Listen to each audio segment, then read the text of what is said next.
Bel après-midi à vous. Merci d'avoir choisi de passer ces 2 heures en notre compagnie à l'occasion de cette invitation qui vous est faite par Caen-la-Mer pour discuter de circuits courts, d'alimentation collective et ce dans le cadre de cette loi Egalim qui a été votée en 2018 et qui voit son application échelonnée et au fur et à mesure prend place.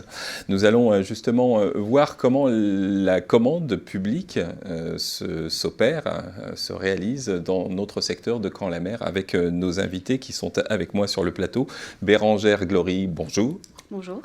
Vous êtes chargé de mission circuit court au Conseil départemental du Calvados.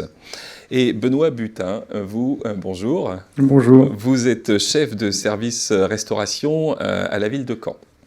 Alors, Benoît, on va déjà circonscrire votre travail. En quoi consiste-t-il ? Alors, c'est un travail assez complexe, je pense, comme toute la filière restauration collective, parfois méconnue. Sur la ville de Caen, nous assurons quotidiennement le repas de 5300 élèves, donc sur les écoles primaires, en maternelle et en élémentaire. Donc nous intervenons de la conception de nos marchés jusqu'à leur exécution, leur livraison, la consommation des repas, et aussi dans le domaine, on va dire, de nos infrastructures et de la façon dont on réalise, conçoit et envisage l'alimentation durable demain.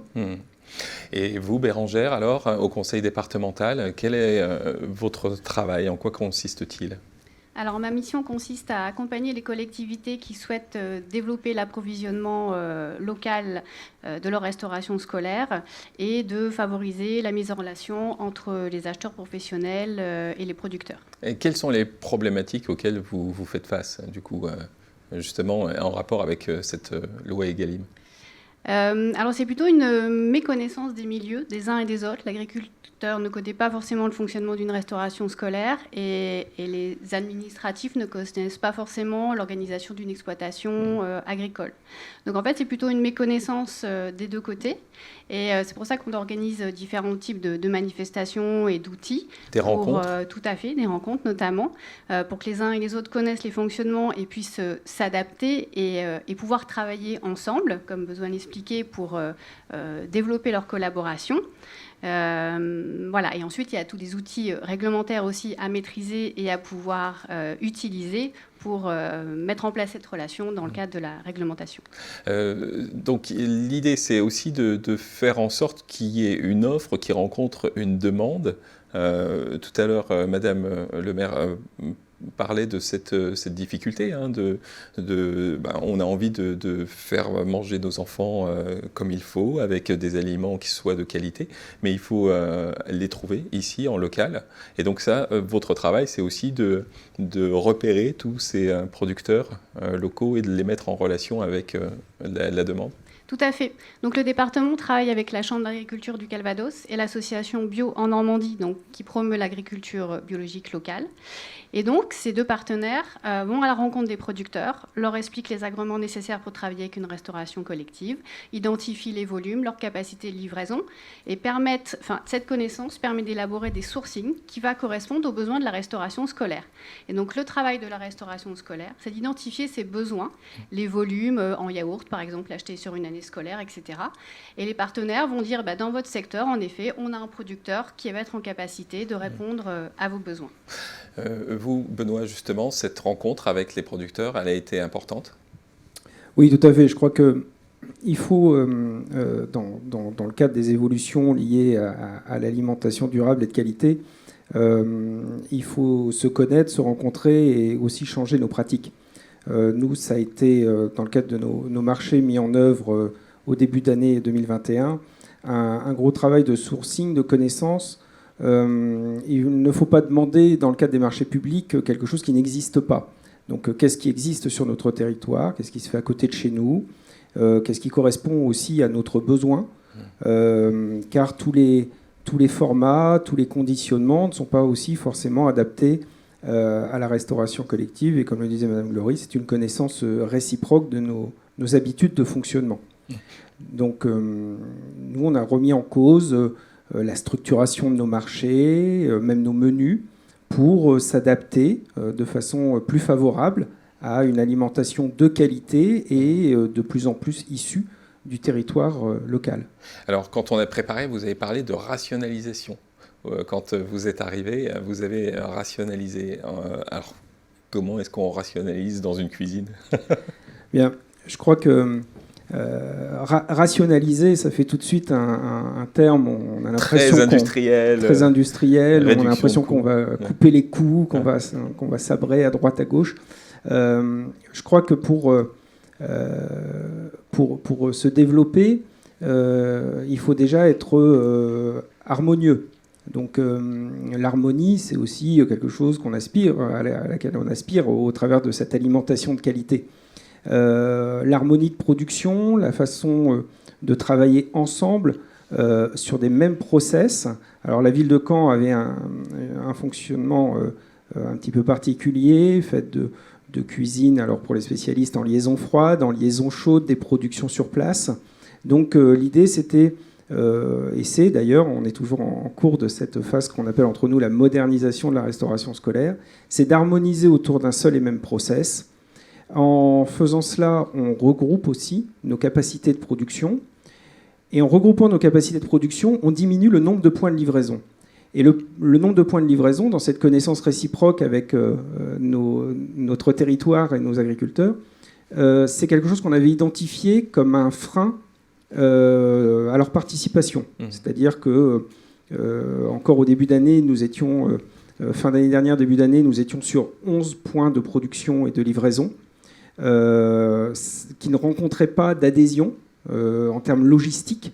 C'était très compliqué pour les producteurs locaux de livrer 11 points de livraison avec des quantités variables. Enfin, voilà, c'était quelque chose d'assez complexe. Pas forcément rentable pour eux. Tout à fait. Et progressivement, jusqu'à l'horizon mars 2022, nous irons à 3 points de production, donc 3 points de livraison.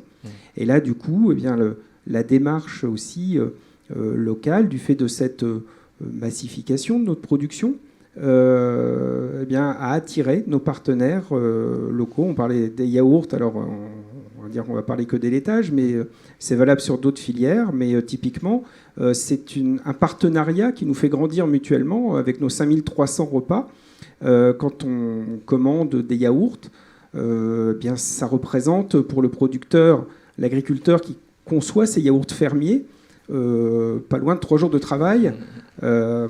Ça change les habitudes logistiques des uns, des autres. On grandit mutuellement et je crois que c'est aussi une des pistes importantes pour l'avenir. Justement, 5300 repas quotidiens. Tout à fait.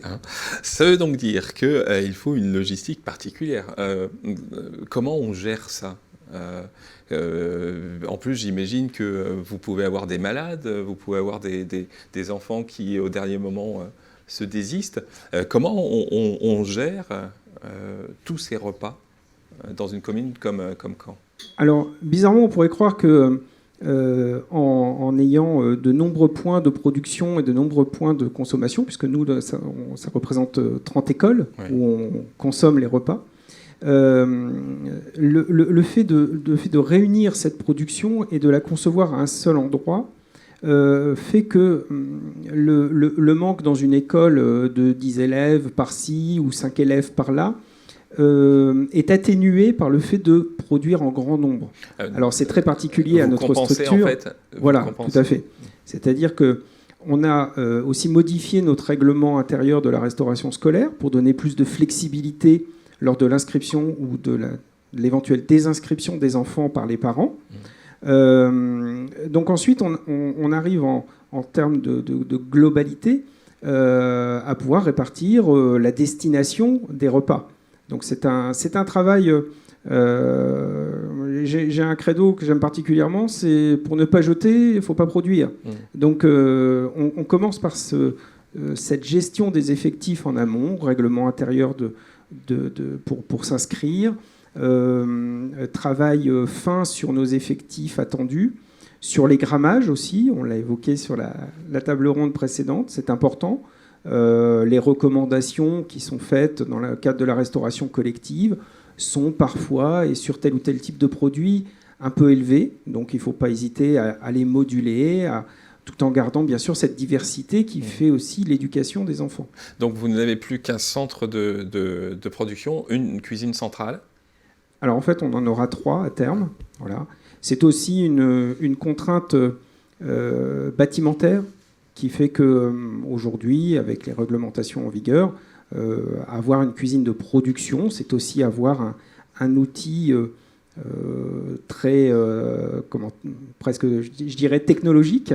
Et nos anciennes cuisines, parfois, arrivent en bout de course. Alors, c'est une spécificité aussi de notre côte normande reconstruite à l'après-guerre, qui fait qu'aujourd'hui, on a des bâtiments qui atteignent 50 ou 60 ans et qui arrivent vraiment en bout de course. Alors, c'est sur l'aspect purement, on va dire, réglementaire, à transformer ces bâtiments, ces cuisines en cuisines dites relais ou cuisines satellites, c'est beaucoup moins contraignant que de les maintenir en cuisine de production également. Vous stockez où les aliments?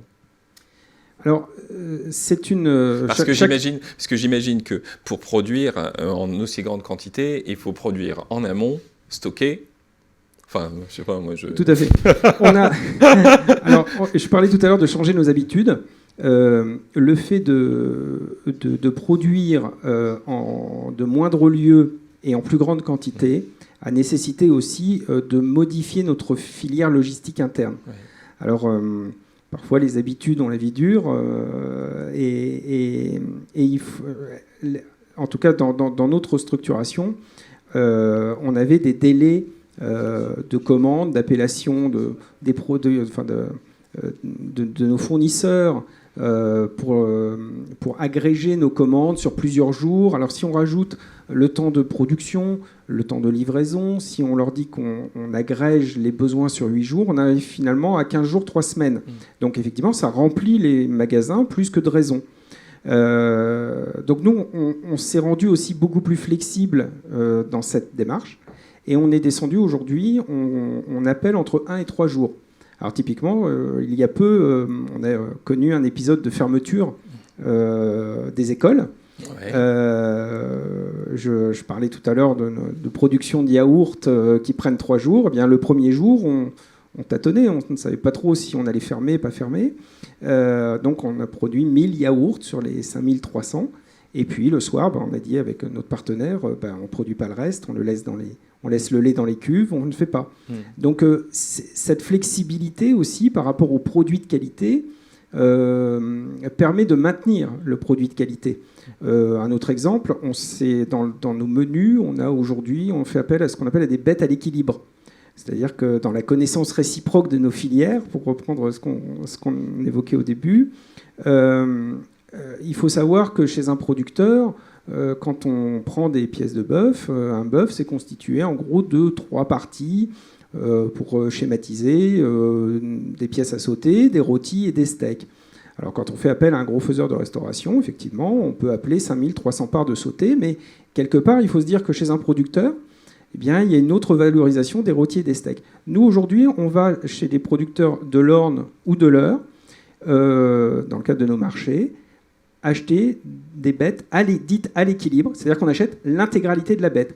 Il a fallu pour ça aussi qu'on modifie nos menus et qu'on se dise, d'accord, les enfants ne vont pas manger forcément tous du bœuf bourguignon le midi, mais un tiers de nos écoles va manger du steak, un tiers va manger du rôti, et un tiers va manger du bœuf bourguignon. Et puis le coup d'après, on va tourner, et ainsi de suite. Donc ça modifie nos process de fabrication, ça modifie notre logistique, ça modifie la conception des menus, ça modifie même l'affichage des menus, puisque du coup, il va falloir faire des affichages par tiers de groupes scolaires. Donc je pense qu'il faut faut pas hésiter à se remettre en question, mais de A à Z. Bérengère, se remettre en question, c'est aussi ce qui se passe au conseil départemental, notamment parce que vous avez en charge des collèges. Le fonctionnement, il est à peu près le même. Racontez-nous un petit peu. Oui, alors chaque collège du Calvados a sa propre restauration, donc avec son équipe de cuisine. Dans chaque collège, on cuisine sur place. Mais comme l'explique M. Butin, en effet, travailler en local avec des produits frais nécessite pour les équipes, et comme l'expliquait Mme Bourga, quand même une organisation et aussi une certaine adaptabilité sur les produits, puisqu'on va être sur des produits de saison, et sur des contraintes aussi parfois d'approvisionnement auprès des producteurs. Donc tout ça, c'est une organisation à mettre en place. Le producteur va adapter sa tournée pour correspondre aux besoins ou au temps de préparation des équipes de restauration. Et l'équipe va aussi anticiper ses commandes pour pouvoir indiquer aux fournisseurs les produits et les volumes surtout dont il va avoir besoin. Et voilà, pour que chacun puisse se coordonner des deux côtés. Ça, c'est le premier niveau de votre action. Faire en sorte que tout soit coordonné. C'est le niveau de connaissance surtout, en effet, que chacun comprenne les contraintes des uns et des autres, pour du coup que chacun mette un petit peu d'huile dans son fonctionnement pour que la collaboration se passe bien des deux côtés. Alors vous m'aviez parlé de 2 niveaux d'action. Le deuxième, quel est-il ? Alors, donc, le premier, pour rappeler, c'est l'identification des sourcings, élaboré par la Chambre d'agriculture et l'association Bio-Normandie pour l'offre bio locale. Donc, les partenaires viennent dans la collectivité, les accompagnent pour identifier les besoins et pour identifier les producteurs en capacité de répondre aux besoins de la collectivité. Donc ça, c'est une prestation qui est prise en charge par le département. Donc, chaque collectivité qui a une restauration peut faire appel à ces deux partenaires pour avoir un sourcing. Ils peuvent également les aider à élaborer les lots, donc des marchés, ce qu'expliquait M. Butin, puisqu'en effet, il faut que les produits correspondent à l'offre locale pour que les producteurs soient en capacité de répondre. Donc ça, c'est le premier niveau d'accompagnement fait par les partenaires agricoles. Le deuxième niveau, par exemple, une collectivité qui a une restauration en régie, qui souhaite, par un prestataire, qui souhaite réfléchir pour la reprendre en régie, qui a besoin d'une visibilité un peu plus large sur la charge financière d'une équipe, s'il y a besoin de construire un bâtiment, par exemple, pour rénover son bâtiment, voilà. Donc, s'il a besoin d'une vision plus large, donc là, le département accompagne la réalisation de cette étude, qui va nécessiter généralement l'intervention d'un cabinet extérieur, puisqu'il faut avoir la vision à la fois de la restauration scolaire, d'une équipe de cuisine, un volet financier. Donc là, il y a une prise en charge financière pour réaliser cette étude de faisabilité. Une restauration qui souhaiterait se faire labelliser par le label EcoCert en cuisine, donc quand on a atteint un certain taux d'utilisation de produits bio. Donc c'est pareil, là, le département prend en charge, subventionne l'accompagnement de la réalisation de l'audit. Voilà. D'accord. Donc c'est un accompagnement assez large, puisque les collectivités sont pour l'instant un peu à des niveaux différents de réflexion par rapport à ce sujet-là. Donc voilà, donc l'idée, c'est de les accompagner pour avancer dans leur réflexion, pour développer l'approvisionnement de leur restauration scolaire. Donc nous, on parle d'approvisionnement local, même si la loi Egalim est sur du durable, mais on a une offre durable locale dans le département. Est-ce qu'elle est suffisante, cette offre, dans les constatations que vous avez faites ? C'est plutôt une question de structuration, puisqu'en fait, on a une offre en circuit court qui existe pour les particuliers, mais approvisionner des particuliers et une restauration avec le volume nécessaire pour permettre à M. Butin de réaliser ses repas, c'est une autre organisation. Donc en fait, on est plutôt sur l'évolution des producteurs en circuit court, de s'organiser pour être en capacité de répondre aux besoins et au fonctionnement d'une restauration collective, et des producteurs qui évoluent vers des débouchés en circuit court. Donc en fait, c'est plutôt une phase d'évolution. C'est pour ça que tout prend un petit peu de temps et que ça nécessite de la coordination pour faire une évolution. Donc on a aussi des producteurs qui se labellisent, qui se convertissent au bio ou alors qui passent en HVE. Donc voilà, donc c'est plutôt une évolution de l'agriculture locale.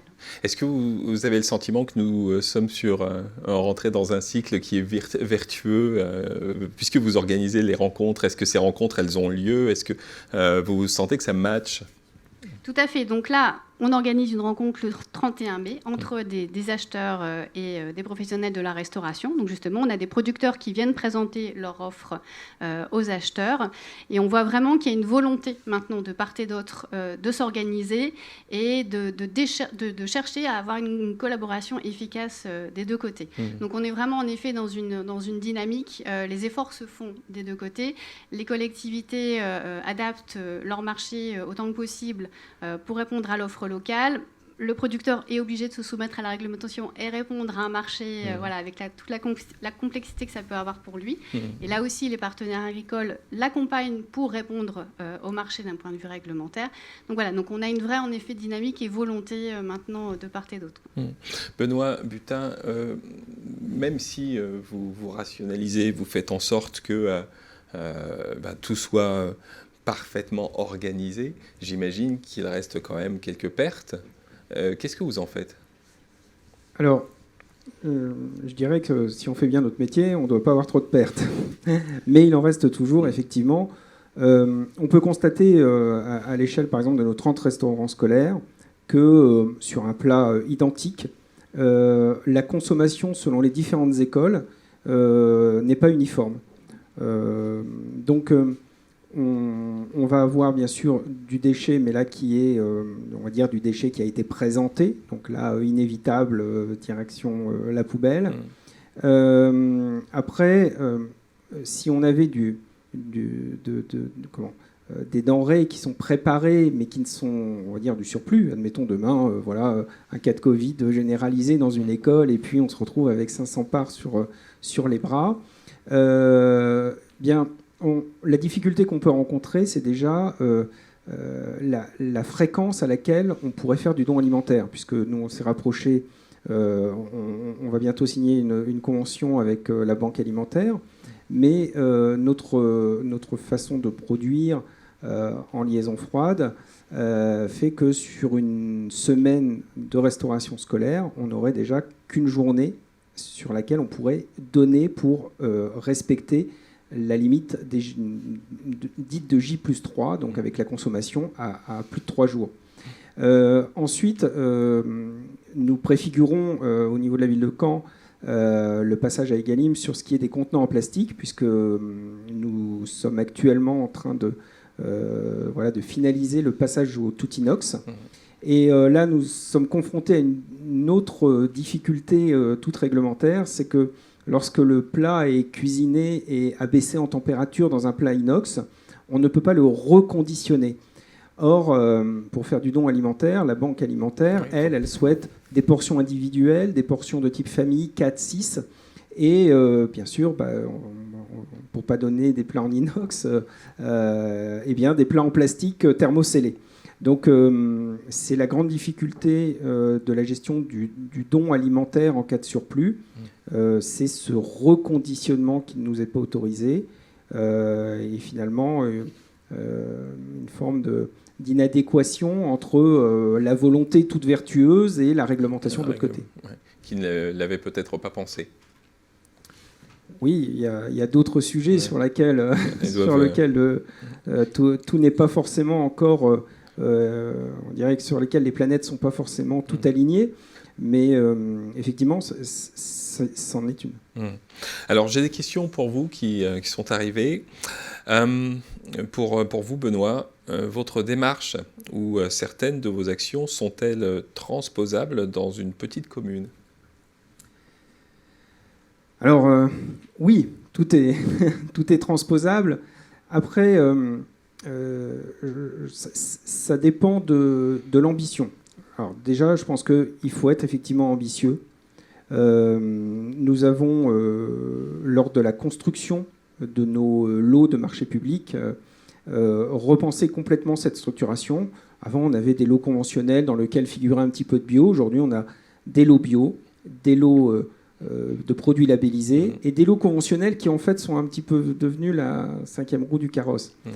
Donc il faut être ambitieux. Le pourcentage de 50% de produits de qualité, il faut viser plus haut parce qu'effectivement, on peut avoir des difficultés d'approvisionnement. Donc si on veut avoir 50% dans l'assiette, il ne faut pas hésiter à viser le 60%. Les 60. Voilà, nous, très clairement, dès la conception du menu, on chiffre la part de nos produits. On a aujourd'hui une perte entre 5 et 6% entre notre désir, notre souhait, notre conception du menu et la réalité de nos livraisons.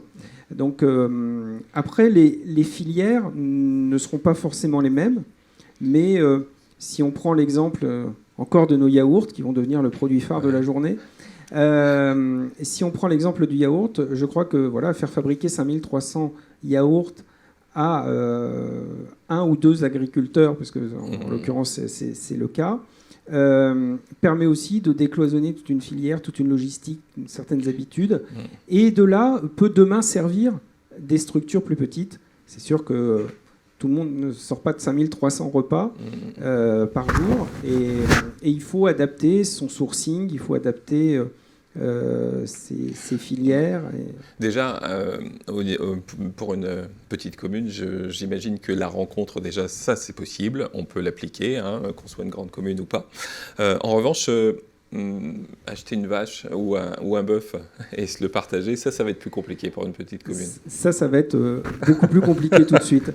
En revanche, il existe plusieurs communes éventuellement, peut-être. Alors après, regroupement de communes, mais quand on va vers les petits effectifs, on rencontre plus de mixité entre les fabrications en régie, les externalisations aussi. Donc il faut être à la fois vigilant pour ceux qui sont en externalisation sur le fait que le prestataire soit justement dans cette dans la même dynamique. Quand on est en régie sur des petits effectifs, il faut trouver ce sourcing local de proximité. Alors parfois, ça peut passer aussi par des centrales d'achat ou des groupements. Enfin voilà, il n'y a pas de... Je ne pense pas qu'il faille calquer un modèle unique. Ouais. Si j'ai 150 enfants, 1000 ou 5000, je vais avoir des échelonnages différents. Je pense, avec l'exemple que nous avons eu avec Madame Burgat tout à l'heure, c'est que peut-être qu'il faut aussi faire preuve d'imagination, d'inventivité, d'innovation. Alors, juste pour compléter, il y a une petite commune dans le département qui s'appelle Courtonne-la-Mordrac, qui a à peu près 80 ou 100 repas, qui est passé en 100% bio. Donc quand on a une petite restauration, c'est possible aussi. Après, pour ce qui est de la viande, en effet, c'est plus compliqué, mais on a des groupements de producteurs qui existent, qui permettent en effet aux producteurs de gérer les débouchés des différents morceaux de viande en fonction de la quantité nécessaire à une restauration. Donc il y a des organisations locales comme ça qui se créent, qui permettent de donner de la souplesse en fonction des produits et des débouchés nécessaires. Une question pour vous, Bérangère. Conseillez-vous aux communes de revenir à la cuisine en régie ? Je vais pas. Je pense que c'est un choix de la collectivité. C'est un peu dogmatique, peut-être. Parce que voilà, faut pas être binaire. Après, des prestataires qui sont engagés et de toute façon qui sont soumis à la réglementation, il faut indiquer dans ces marchés ce qu'on souhaite que le prestataire atteigne un certain pourcentage de produits bio et durables intégrés dans leur restauration.